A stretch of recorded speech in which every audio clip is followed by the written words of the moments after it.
తెలంగాణలో బీఆర్ఎస్ పని అయిపోయిందన్నారు మంత్రి ఉత్తమ్. కేంద్రంలో ఇండియా కూటమి అధికారంలోకి రాబోతుందన్నారు.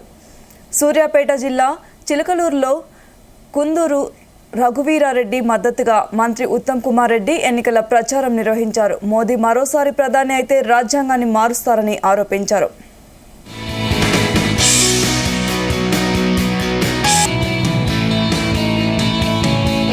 రాహుల్ గాంధీ గారు ప్రధానమంత్రి కాబోతున్నారు. కేంద్రంలో రాష్ట్రంలో మన ప్రభుత్వం ఉంటుంది.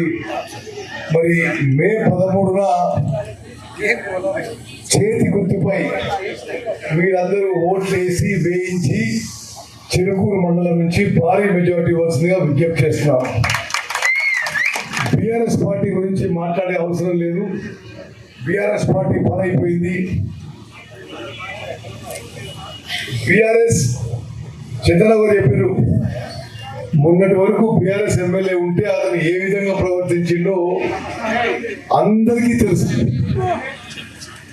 అందుకోసమే ప్రజలు పద్మావతి గారికి 58,000 మెజారిటీ ఇచ్చిండ్రు. అంతకంటే పెద్ద మెజారిటీ రఘువీరెడ్డికి ఇవ్వాలని చెప్పి నేను అందరినీ కోరుకుంటున్నా. ఇక బీఆర్ఎస్ పార్టీ పనైపోయింది, వాళ్ళకి ఓటు కూడా వృధా చేయొద్దు. బీజేపీ దేశాన్ని హిందూ ముస్లింగా విభజించి లబ్ధి పొందే ప్రయత్నం చేస్తారు.